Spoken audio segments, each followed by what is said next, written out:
नमस्कार दोस्तों, success study Baloda YouTube channel में आपका स्वागत है।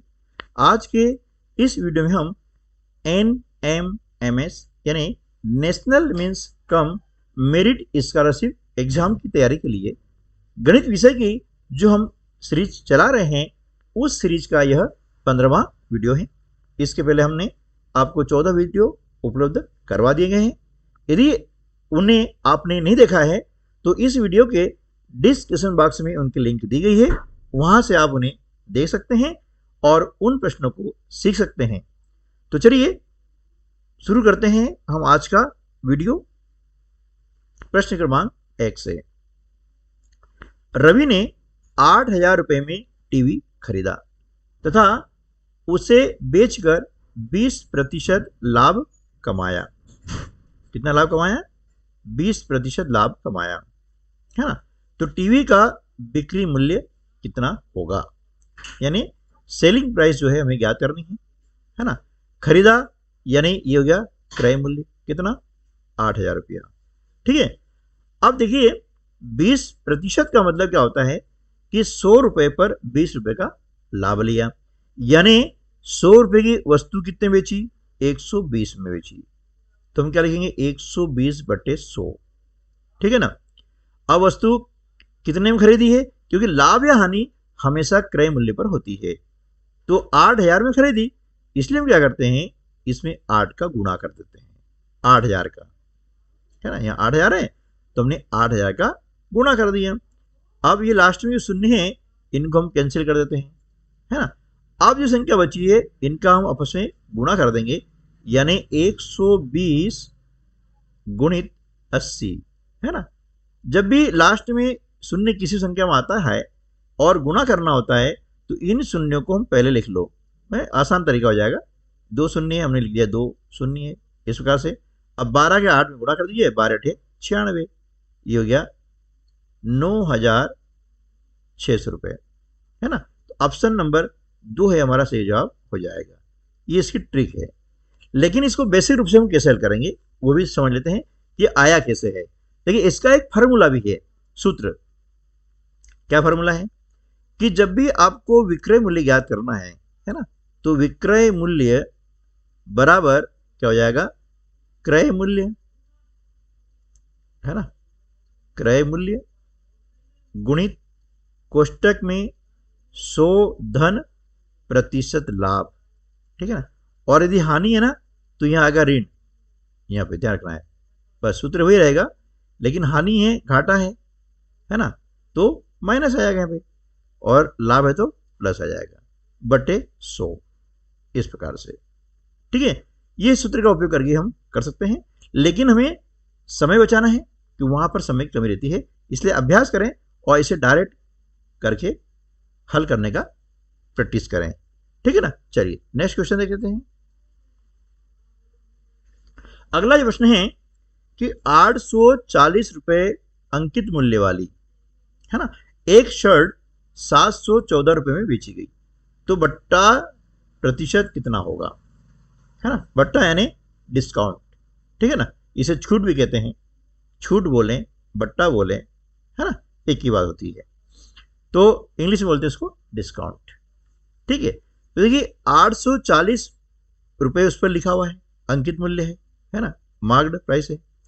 तो 840 में से हम क्या करेंगे कि जितने में बेची गई है उतना माइनस कर देंगे, 714। ठीक है। तो ये 10 में से 4 घटाएंगे तो 6, 3 में से 1 गया 2, 8 में से 7 घटाएंगे तो 8 में 7 घटा 1, हाँ ठीक है। 126 रुपया क्या आ गया हमारा? बट्टा आ गया। बट्टा ने डिस्काउंट या छूट, है ना। लेकिन ध्यान रखना है जल्दबाजी में उत्तर 3 है ना, ऑप्शन नंबर 3 मत लगा देना। क्यों? कि यहां पूछा गया है बट्टा प्रतिशत, ये बट्टा निकाला है। अब हमें निकालना है बट्टा प्रतिशत, यानी 100 रुपए पर कितना मिला उसे कहते हैं बट्टा प्रतिशत। ठीक है ना, इस प्रकार से। अब बट्टा कितना मिला? 126 रुपया। कितने पे? जो अंकित मूल्य उसमें मिलेगा, यानी 840 पे। ये नीचे लिख लिया। तो हमें क्या करना है प्रतिशत यानी 100 पे कितना, तो 100 गुणा कर दो। इस प्रकार से जितना बट्टा हमको मिला है ऊपर लिख दिया आंसर रूप में, बट्टे जिस पे मिला है ना, और बट्टा हमेशा अंकित मूल्य पे ही मिलता है जो उस पर लिखा रहता है ना। ठीक है, ये आ गया। अब लास्ट में शून्य है, इस शून्य से हमने इस शून्य को कैंसिल कर दिया। अब 2 से कट रहा है, काट दें। 2 पंजे 10 और 2 से हम काटते 84 को, 2 चौके 8 और 2 दूनी 4। ठीक है, अब ये संख्या किससे कटेगी, बीच की संख्या 6 से कट रही है। 42 यदि पढ़ा आपको आता है तो 42 से कट रही है, 21 से कट रही है ना। चलिए तो हम छोटा बड़ा ले लेते हैं 6 का। चलो 6 सत्ते 42, तो 6 दूनी 12 और 6 कम 6 है ना। 6 दूनी 12 आएगा यहाँ पे ना, 2 आएगा। ठीक है ना,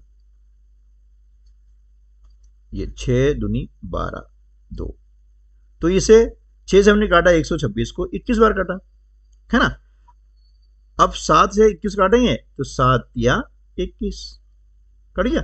अब बचा गया 3 गुणा 5 है ना, तो 3 में हम 5 का गुणा करते हैं तो 3 पंजे 15, यानी बट्टा हमारा कितना आया 15%। ये हमारा सही जवाब हो जाएगा, यानी ऑप्शन नंबर 2 है हमारा करेक्ट आंसर हो जाएगा। ठीक है, इस प्रकार से है ना। तो ये संख्या है, अपनी छोटी जो काटी इसलिए यहाँ तक पहुंच गई है। बड़ी संख्या से काटेंगे तो जल्दी हल हो जाता है ना। तो वहां पर हम बड़ी संख्या से काटें, अभ्यास करें, थोड़े पढ़ा याद कर लेंगे तो दिक्कत नहीं आएगी। चलिए अब देखते हैं प्रश्न क्रमांक 3। अजय ने एक सिलाई मशीन 2500 रुपए में खरीदकर 3000 रुपए में बेच दी, तो अजय का लाभ प्रतिशत ज्ञात कीजिए, है ना। 2500 क्या होगा, खरीद मूल्य यानी क्रय मूल्य जिसे हम कहते हैं कॉस्ट प्राइस, और 3000 रुपये क्या हुआ सेलिंग प्राइस यानी विक्रय मूल्य। अब विक्रय मूल्य अधिक है तो हम क्या करेंगे, विक्रय मूल्य में से है ना क्रय मूल्य कितना है 2500 है, ये माइनस कर देंगे, घटा देंगे, तो कितना आएगा 500 रुपये। ये क्या हो गया आपका लाभ हो गया है ना। हमें पूछा गया है लाभ प्रतिशत, तो हम निकालेंगे है ना लाभ प्रतिशत यानी प्रतिशत लाभ जिसको कहते हैं बराबर पे कितना लाभ हुआ है 500 पे लाभ हुआ है, कितने पर क्रय मूल्य पर। क्रय मूल्य कितना है 2500 है, तो ये हमने लिखा बटे में 2500। अब निकालना हमको प्रतिशत, जब भी किसी भिन्न का निकालना होता है प्रतिशत तो उसमें हमेशा हम 100 को गुणा करते हैं, चाहे भिन्न हो, साधारण भिन्न हो चाहे वह दशमलव भिन्न हो। ठीक है, अब लास्ट में जो शून्य है इस शून्य से हमने इस शून्य को कैंसिल कर दिया इस प्रकार से। अब 25 से कम 25 और 25 दूनी 50, शून्य के शून्य, तो हमारा जो लाभ प्रतिशत है वो कितना हो गया 20% लाभ हुआ। कितना हुआ 20%। तो ऑप्शन नंबर 3 जो है ये सही जवाब आपका हो जाएगा। ठीक है, चलिए अब अगला प्रश्न देख लेते हैं, थोड़ा चेंज कर लेते हैं। किसी वर्ग का परिमाप 100 मीटर है, उसका क्षेत्रफल कितना होगा। देखिए वर्ग एक आकृति होती है ना, जिसकी चारों भुजाएं होती है बराबर, है ना। क्या होती है चारों भुजाएं होती है बराबर। मैं यहाँ बनाता हूँ है ना, थोड़ा इसमें कम ज़्यादा हो सकती है भुजाएं, क्योंकि कोई स्केल से मैं नहीं बना रहा हूँ, सिर्फ समझाने बता रहा हूँ। ये वर्ग है, इस प्रकार से ये इसकी मान लिया 4 भुजाएं ये और 4, ये 4 भुजाएं बराबर है। ठीक है ना। अब परिमाप बने क्या, यानी ये जो भुजाएं हैं इनकी चारों भुजाओं की लंबाई का योग कहलाता है परिमाप। ये आपको दिया है 100 मीटर, समझ आ रहा है ना। परिमाप यानी परिमिति और इसी हम बोलते हैं पेरीमीटर। तो पेरीमीटर यानी कोई सी आकृति भी हो उसकी सभी भुजाओं का योग होता है। तो यहां इसकी कितनी भुजा हो गई 1 2 3 और 4, 4 भुजा हो गई, और चारों भुजाएं बराबर हैं, चारों भुजाएं बराबर हैं। अब चारों भुजाओं का योग कितना दिया है 100 मीटर है। तो भैया हम वर्ग की जो भुजा ज्ञात करेंगे, कैसे करेंगे, तो वर्ग की भुजा ये लिखना जरूरी नहीं है, अब उसे समझाने बता रहा हूं मैं, है ना। भुजा बराबर 100/4, यानी 100 में हम 4 का भाग लगा देते हैं।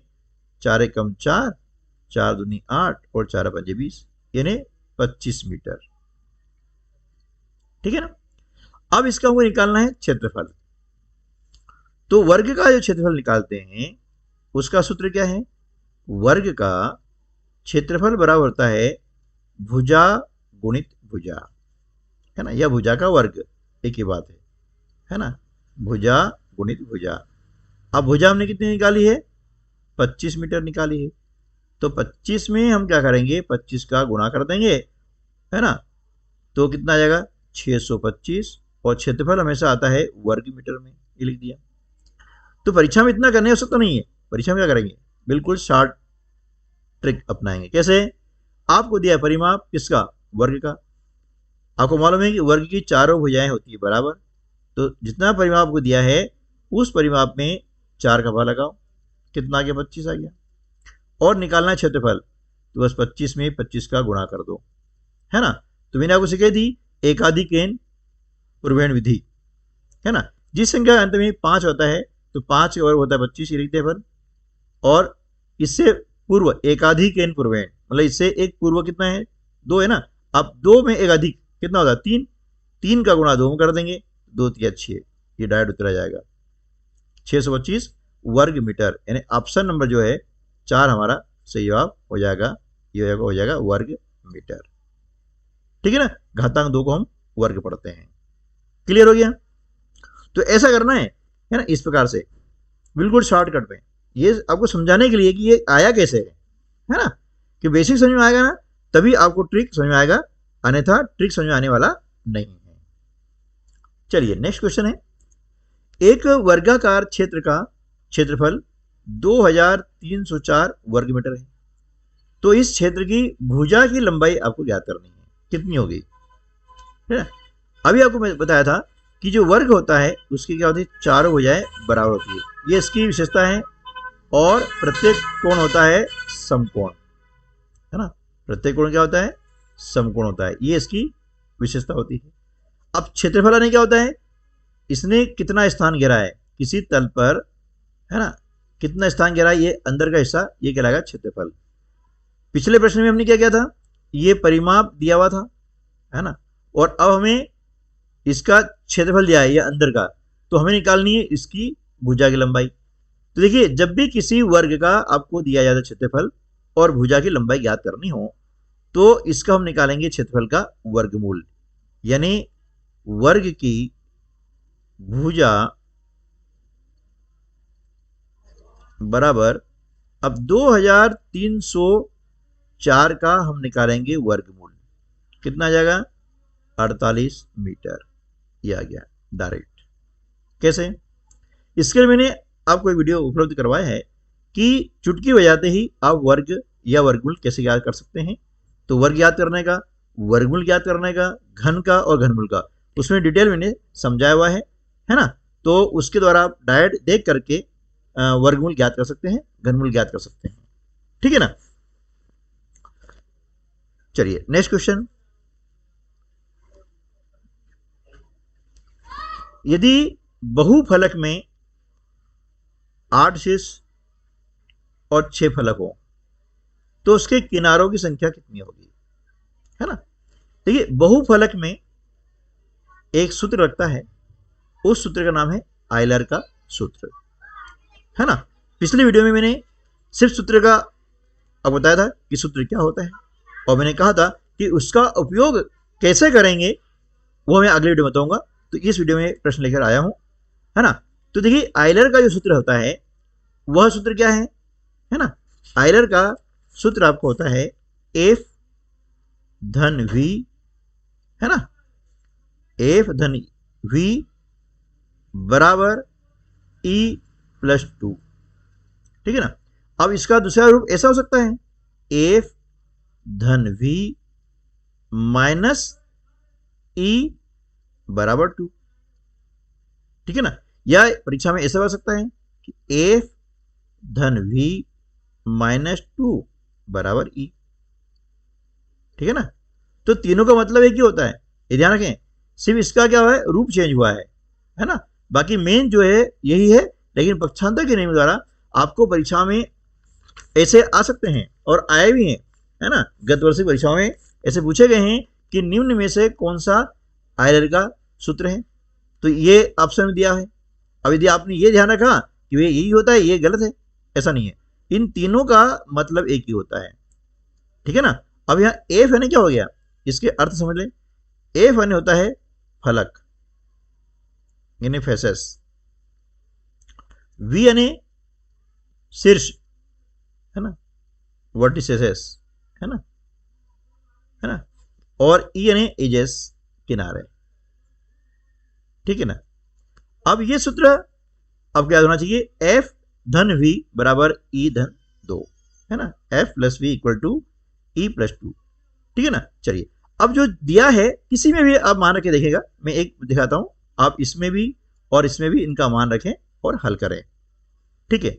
चलिए अब एफ धन वी, एफ यानी क्या, फलक, 6 फलक है, ये हमने इसकी वैल्यू रखी 6, वी यानी वर्टेक्स यानी शीर्ष, है ना, शीर्ष दिया है, वर्टिसेस दिया आपको कितना 8 दिया है, वर्टिसेस लिखा है हमने, बराबर ई हमको ज्ञात करना है धन 2, 6 और 8 होता है 14 बराबर ई धन 2, ई ज्ञात करना है तो 2 का हम करेंगे पक्षांतर, ये प्लस का हो जाएगा माइनस, यानी 14 माइनस 2 बराबर ई, 14 में से 2 माइनस करते हैं कितना आता है 12 बराबर ई, यानी किनारे कितने हो गए 12 किनारे हो गए, है ना, किनारे कितने हो गए 12, ये हमारा आंसर आ गया और ऑप्शन नंबर 1 जो है हमारा सही जवाब हो जाएगा। अब ये 2 सूत्र मैंने बताए हैं, अब इसमें आप मान रख करके मुझे कमेंट्स में बताना कि क्या ये उत्तर आ रहा है, यदि आ रहा है तो थम्स अप करें, है ना, और मुझे बताएं। चलिए नेक्स्ट क्वेश्चन है,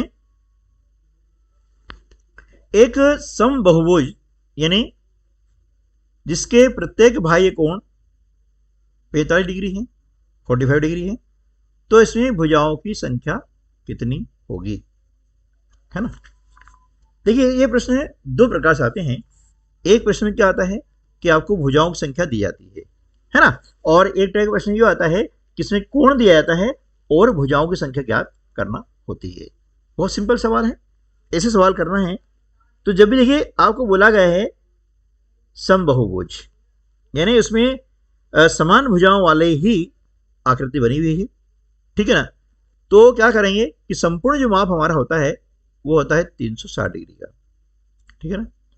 अब 360 डिग्री में क्या करेंगे, यहां आपको दिया गया है बाह्य कोण का मान, इसका भाग लगा देंगे, है ना, जो भी दिया है, यहां दिया है 45 यानी 45 डिग्री है, तो हम भाग लगाएंगे 45 का, इसके स्थान पर आपको दे सकते हैं 60 डिग्री दे सकते हैं, 40 डिग्री दे सकते हैं, है ना, 120 आ सकता है, 90 आ सकता है, कुछ भी आ जाए। इस प्रश्न को आप बार बार करें और सीखें, बहुत बढ़िया क्वेश्चन है और परीक्षा में बार बार रिपीट हुआ है ये, है ना। अब इसके बाद क्या करेंगे कि इसे हम काट देंगे, 15 तिया 45, है ना, 15 दूनी 30 बचे 6, 15 चुके 60, 3 से डिवाइड करेंगे, 3 8 24, यानी ये जो बहुभुज है इसमें भुजाओं संख्या कितनी 8 है, यानी ये अष्टभुज है, ठीक है ना। तो ऑप्शन नंबर 3 जो है हमारा सही जवाब हो जाएगा, देखा ना, बहुत ही सरल है प्रश्न है। 360 ध्यान रखना है ना, 360 में जो आपको कोण की माप दी गई है, चाहे वो 40 डिग्री हो, चाहे 30 हो, चाहे 60 हो, चाहे 90 हो, जो भी है बस उसका भाग लगा देंगे तो आपका आंसर आ जाएगा, ठीक है। चलिए नेक्स्ट क्वेश्चन देखते हैं, बोधायन प्रमेय सत्य है किसके लिए, और बोधायन का दूसरा नाम होता है पाइथागोरस प्रमेय, ये आपने नाम सुना होगा, है ना। तो देखिए पाइथागोरस प्रमेय होता है वो हमेशा समकोण त्रिभुज के लिए सत्य होता है। अब क्या होता है पाइथागोरस प्रमेय, देखिए समकोण त्रिभुज आप जानते हैं कि ऐसा त्रिभुज जिसका एक कोण 90 डिग्री होता है वो समकोण कहलाता है, जिस इस प्रकार से ना, अब ध्यान रखिएगा मैं नाप नहीं रहा हूं, अंदाज बता रहा हूं, ये समकोण है ना, ठीक है। तो ये समकोण त्रिभुज हो गया है। अब समकोण त्रिभुज में क्या होता है कि समकोण के जो सामने वाली भुजा है ना, इसको बोलते हैं कर्ण, क्या बोलते हैं कर्ण, और ये जो भुजा है ये कहलाती है आधार, क्या कहलाएगी ये आधार यानी बेस, है ना। और ये भुजा कहलाती है लंब यानी परपेंडिकुलर, है ना ये, और ये हाइपोटेन्यूज। तो ये हो गया आपका क्या, समकोण त्रिभुज, ठीक है ना। अब इसमें होता क्या है, पाइथागोरस का प्रमेय क्या है कि किसी समकोण त्रिभुज में, है ना, जो बड़ी भुजा है उसका वर्ग, बड़ी भुजा क्या है, कर्ण, तो कर्ण का वर्ग अन्य दोनों भुजाओं के वर्गों के योग के बराबर होता है, यानी लंब का वर्ग धन आधार का वर्ग। ये कहलाता है आपका पाइथागोरस का प्रमेय यानी बोधायन सूत्र, ठीक है ना। इसके दो नाम है, बोधायन सूत्र बोलते हैं और पाइथागोरस का प्रमेय भी कहते हैं। और यह हमेशा समकोण त्रिभुज के लिए सत्य होता है ना। पूरी ट्रिग्नोमेट्री यानी त्रिकोणमिति जो है इस सूत्र पर ही डिपेंड है। 73.25 भागित 1000 का मान क्या होगा? बहुत सिंपल सवाल है। मैंने कहा ना कि इस परीक्षा में जरूर नहीं है कि बहुत बड़े बड़े और कठिन सवाल पूछे जाते हैं, है ना, बहुत सरल सवाल भी पूछे जाते हैं। तो देखिए ये सवाल बहुत सरल है, इसको हल करने का तरीका मैं आपको बताता हूँ, बहुत सरल तरीका है ये। 73.25 बटे कितना, 1000, ठीक है ना। ध्यान रखना है कि जब भाजक में केवल शून्य शून्य हो, 10, 100, 1000, 10,000, लाख, इस टाइप की संख्या हो, तो क्या करना है कि इसमें पहले शून्य गिन लीजिए आप, कितने शून्य हैं, 1, 2 और 3। तो यह दशमलव जो है 3 अंक छोड़ करके बाईं ओर चला जाता है भाग में, ध्यान रखना है ना। तो यहां से गिरेंगे अंक 1 और 1, 2 अंक, हमें चाहिए 3 अंक। अब तीसरा अंक नहीं है तो वहां लगा देंगे 0, है ना, और इसके पहले, 0 के पहले यानी बाईं तरफ लगा देंगे दशमलव। अब दशमलव पहले हमेशा शून्य आता ही आता है, ये हो गया, बहुत सरल तरीका। अब देखो ये संख्या क्या आ रही है, ऑप्शन नंबर 4 में आ रही है, इसलिए ऑप्शन नंबर 4 जो है हमारा बिल्कुल सही जवाब हो जाएगा। क्लियर है ना। चलिए नेक्स्ट क्वेश्चन देख लेते हैं। संकेत ये आपको दिया गया है का उपयोग निम्न में से किसके लिए किया जाता है ना, वर्ग, वर्गमूल, घन, घनमूल। तो देखिए यहां पर कर्णिघात 3 है, तो इसका उपयोग हम करेंगे घनमूल ज्ञात करने के लिए करते हैं, यानी इस चिन्ह का उपयोग घनमूल के लिए किया जाता है। जैसे आपको यदि बोला गया है कि वे 64 का घनमूल ज्ञात कीजिए, तो इसको इस प्रकार हम लिखते हैं 64 का कर्णिघात 3। इसका मतलब हो गया कि 64 का घनमूल, क्या पढ़ेंगे, 64 का घनमूल, ऐसा, ठीक है। तो ये चिन्ह जो है, संकेत आपको दिया गया है, सिंबल जो दिया गया है, यह सिंबल घनमूल यानी क्यूब रूट के लिए उपयोग में लाया जाता है। ठीक है दोस्तों, तो आज के वीडियो में मैंने जो प्रश्न दिए हैं, उम्मीद है कि ये प्रश्न आपको जो है अच्छे समझ में आए होंगे। तो मिलते हैं अगले वीडियो में ऐसे ही और नए प्रश्नों के साथ में। तब तक के लिए नमस्कार, जय हिंद।